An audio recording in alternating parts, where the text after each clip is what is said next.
and welcome back. We are getting super close to Thanksgiving, and I know it can be really difficult for vegans and family and friends of vegans to know what to prepare. But don't worry, I've got 3 amazing Thanksgiving desserts for you right here in this video. If you need dinner and side dish recipes, I have already put out 2 videos with those recipes as well, so I will link them below if you want to check those out. All of the recipes that are mentioned in this video are from my website, so I will put links to all of those recipes below if you want to follow along. I'll also have some timestamps in the video if you want to skip to a particular recipe. Alright, so we are going to start with a classic. We're starting with apple crisp. This is by far my favorite fall dessert. I just made it a couple weeks ago with some Pink Lady apples. Oh, it was so good. So here is the recipe. The first thing that we need to do is preheat the oven to 375 degrees Fahrenheit. And I'm also going to spray some cast iron pans with cooking oil. I'm just using cast iron pans because I want this look. I'm going to take some photos later, but of course you can just use a regular baking dish as well. So the next thing I'm going to do is peel and chop my apples.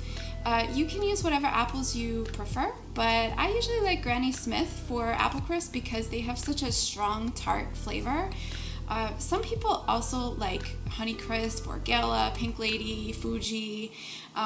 These apples are all a little bit sweeter than Granny Smith. So for me, it's a little too sweet when you add in the sugar and everything, but it's up to you and your taste. Regardless of whatever flavor of apples you use, just make sure they're firm apples that are good for baking. Otherwise, they just might turn into mush in the oven. So anyway, I am just peeling them and cutting them into slices that are about 3/4 of an inch wide. And then I am cutting those in half. At the end, I want to end up with 7 cups of chopped apples or 800 grams. Alright, so my apples are all chopped. Now I am just going to take some lemons and squeeze them until I have 2 tablespoons of lemon juice. And I'm going to add the lemon juice to my apples along with a teaspoon of vanilla extract. And I'll just toss everything to make sure that the apples get evenly coated. So in a separate smaller bowl, I'm going to add 1/3 cup of brown sugar along with 2 tablespoons of cornstarch, a teaspoon of ground cinnamon, and 1/4 teaspoon of salt. If you used sweet apples instead of tart apples, you might want to reduce the sugar to 1/4 cup, but totally up to you. So I'm just going to mix that up so it's nice and even, and then I will slowly add it to the apples. As I'm adding it, I'm going to stop to mix up the apples so that I can get a nice even coating. And then these will just go right into my oiled pans or your baking dish, whatever you're using. Alright, so now I'm going to start on my crumbly topping. I have cleaned up my mixing bowl here, and I am just going to add 1 cup of rolled oats, 3/4 cup of all-purpose flour, 3/4 cup of brown sugar, a teaspoon of cinnamon, and 1/4 teaspoon of salt. If you're making the gluten-free version, you can use 1 cup of oat flour in place of the all-purpose flour. Just check to make sure that you're using gluten-free oats and all your other ingredients are gluten-free, because sometimes there can be cross-contamination in the factory or whatever. So once those dry ingredients are all mixed up, I'm going to add 3/4 cup of cold vegan butter. I am using Earth Balance here, and I have chopped it up into smaller pieces before I added it in. So I'm going to start out using a fork to cut the butter into the dry ingredients until it's about half combined. Then I'm just going to take my fingers and mix it up until it is crumbly. You don't want to use your hands too much because you don't want the butter to get too soft. The key to a nice crumbly texture is cold butter. So if your butter is too soft, your topping might come out a little bit gritty, and we don't want that. So now we're basically done. I'm just going to spread the topping all over the apples so it is nice and even. And now this will go in the oven for about 35 to 45 minutes. Your timing is going to vary depending on the dish that you're using. So basically what you want to look for is the topping to turn a little bit golden, and the apples should be fork tender. That's how you know they're ready. Once the apple crisp is ready, you just want to let it cool for about 15 minutes or so before serving it. Of course, we all know apple crisp is not apple crisp without a scoop of vanilla ice cream. I've got my vegan vanilla ice cream right here. I've got a little bit of caramel sauce that I whipped up. If you want to make it yourself, it's pretty easy. Just mix up equal parts of coconut cream and brown sugar. You can add a little cornstarch to thicken it up, a little salt if you'd like salted caramel, and that's it. Just heat it up for about 5 minutes over the stove, and you're good.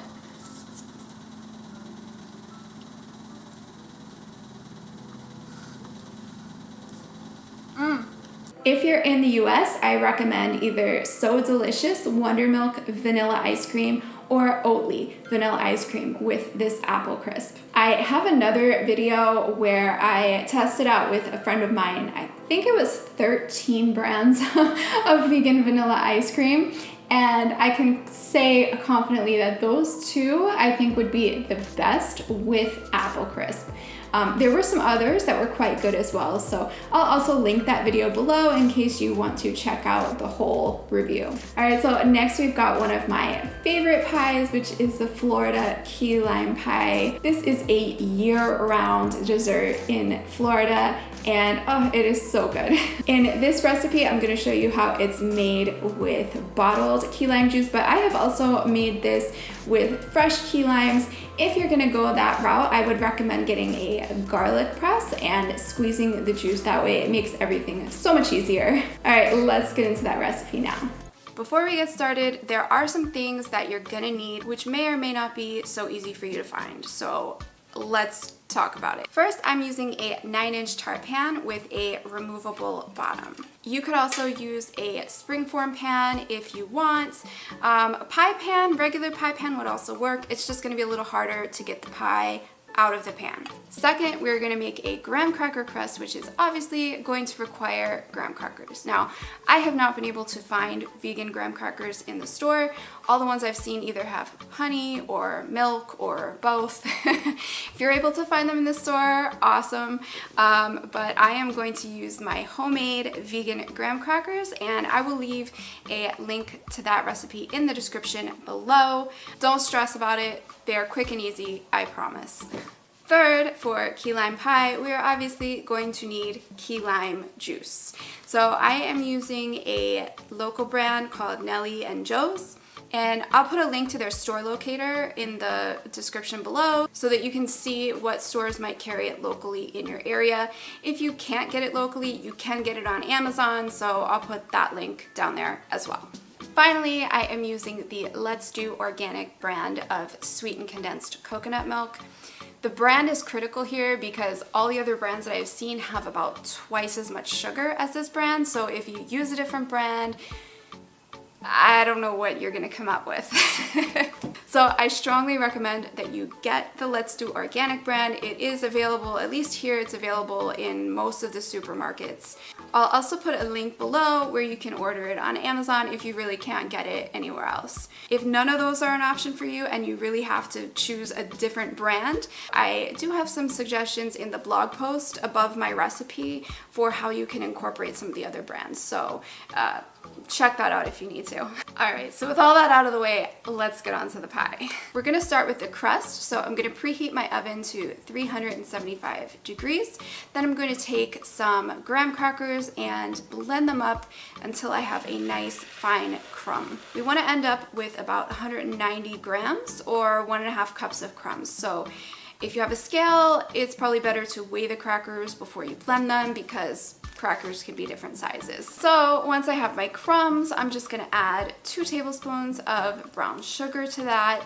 And I'm also going to melt 67 grams of vegan butter on the stove. That's a little more than half the stick. If you want to be more precise, it's 4 tablespoons, 2 teaspoons. Then I'm just going to take that melted butter and mix it into my crumbs until everything is moist. Now I'm going to pour all of that into my tart pan, And I'm going to use a glass with a flat bottom to press the crust into the pan. This is going to push some of the crumbs up the sides, so I'll just use my fingers to press those into the sides as well. Once everything is all pressed and even, then I'm going to put it on a baking tray and pop it in the oven for about 10 minutes. And then I'll put it on a wire rack to cool. At this point, we are done with the oven, so you can turn it off. Now let's start on the filling. I have a medium saucepan over on the stove, and before I turn on the heat, I'm gonna add in 3 cans of Let's Do Organic sweetened condensed coconut milk, 3/4 of a cup of unsweetened Greek non-dairy yogurt, I'm using Kite Hill, and 1/2 cup plus 1 tablespoon of key lime juice. I'm gonna mix that up well, and then I will add a pinch of turmeric for color. The turmeric is not going to look like much at first, but as you heat the filling, the color will develop, so don't go overboard with the turmeric. And finally, I'm going to slowly sift in 1/4 cup of cornstarch, stirring as I go. Skip the sifting at your own risk because once there's clumps in there, it is hard to break them up.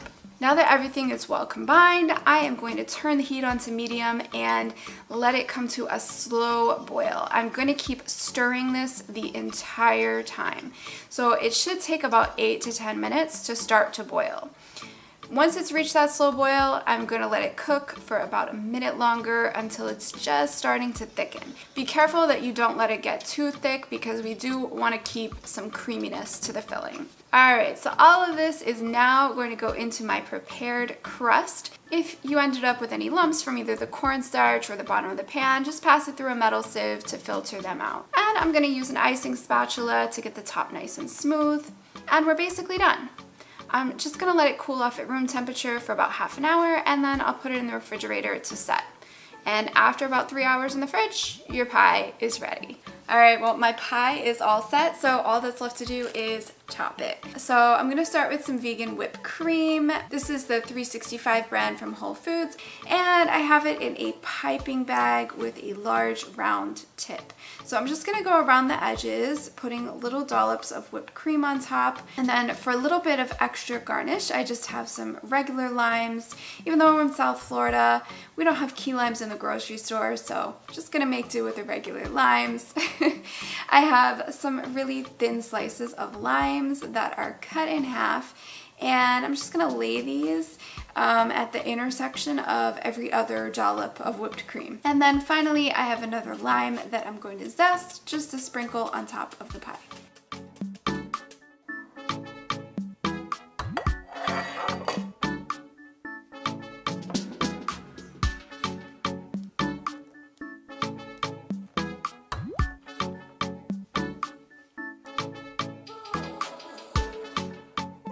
The great thing about this vegan version is that it is so authentic. It tastes just like the original. It is simple, it's creamy, and it's delicious. Alright, and finally, another one of my favorite holiday desserts is carrot cake cupcakes with cream cheese frosting. The great thing about this frosting is it doesn't require any store-bought vegan cream cheese. We're gonna make everything from scratch, and it's really not that hard. So let's start with that frosting recipe, and then we will get into the cupcakes. So I'm going to start by blending up a cashew cream with 100 grams or 3/4 of a cup of raw cashews and 3/4 of a cup of water. These measurements are for a double batch, but I will also put the single batch measurements on the screen. Make sure you've either soaked your cashews for 2 hours or boiled them for 10 minutes before you attempt to blend them. After that's nice and creamy, I will measure out 1/2 a cup of cashew cream to use in my frosting. Now, in my stand mixer, I'm adding 1/2 a cup of vegan butter along with the cashew cream that I just blended. You want to use vegan butter that's a little soft, so set it out on the counter about an hour before you start. And I'm just going to whisk this together in my stand mixer until it's creamy and smooth. You will probably need to stop to scrape down the sides with a spatula to make sure that everything's even. And you could use the paddle attachment for this part if you prefer. And it might actually be a little faster, but then you will want to switch to the whisk attachment to finish the frosting. I usually use the whisk attachment from the start because I'm lazy and it's fewer dishes to wash. Now that this is nice and creamy, I'll add 4 teaspoons of lemon juice, 2 teaspoons of vanilla, 2 teaspoons of nutritional yeast, and a teaspoon of salt. And I'll start it off on low speed so that nothing splashes out, and gradually increase the speed until it is nice and smooth.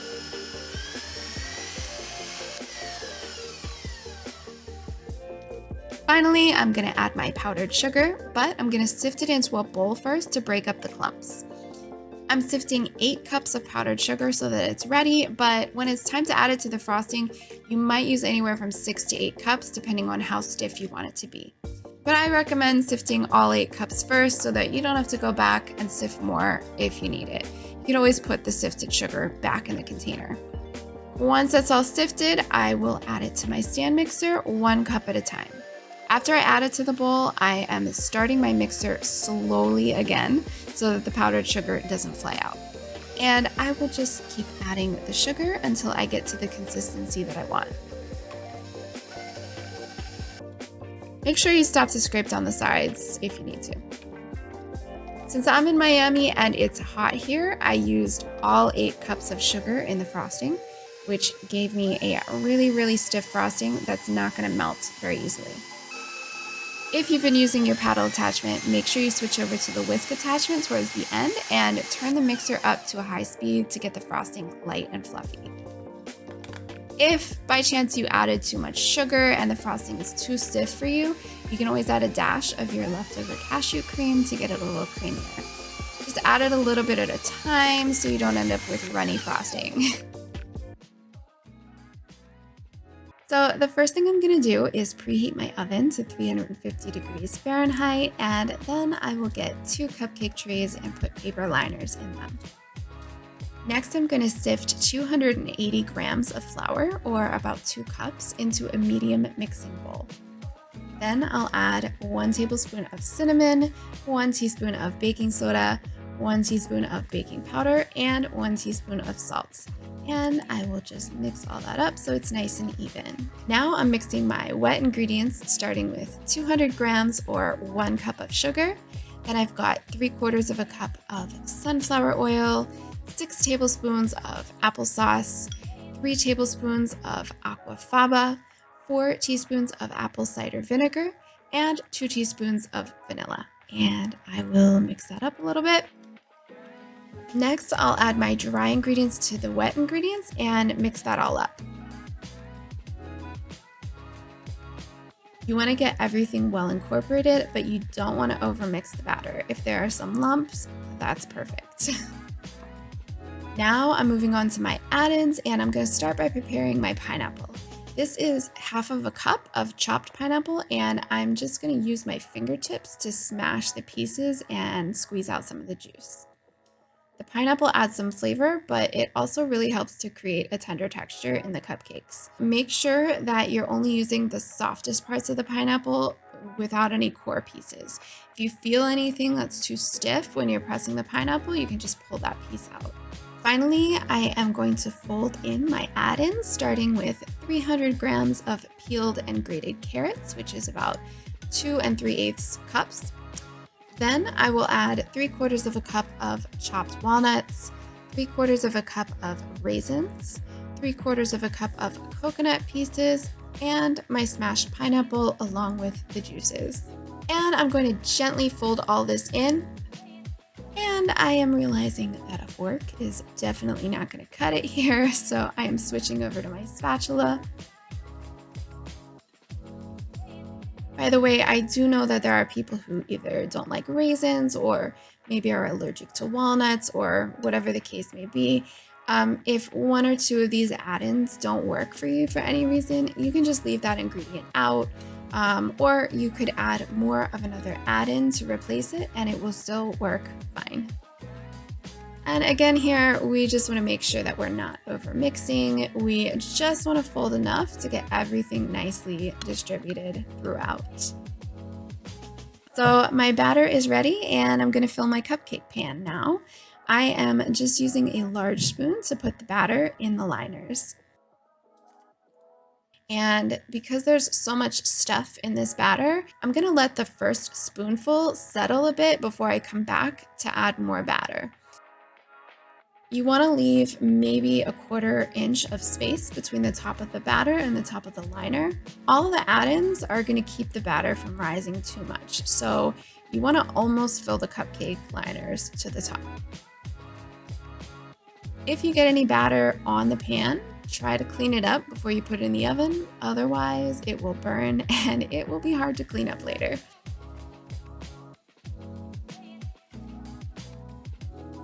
And these are just gonna bake for 30 to 33 minutes or until a toothpick comes out clean. And I will let these cool in the pan for a little bit until they're cool enough to handle. Then I will pull the cupcakes out of the pan and let them cool on the wire rack completely.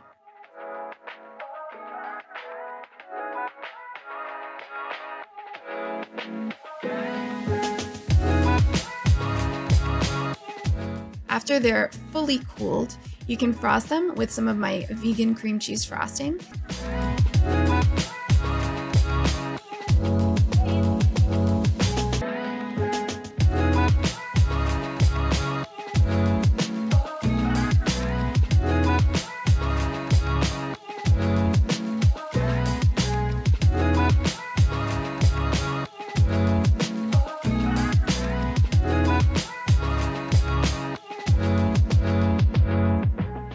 These cupcakes turned out so delicious and tender.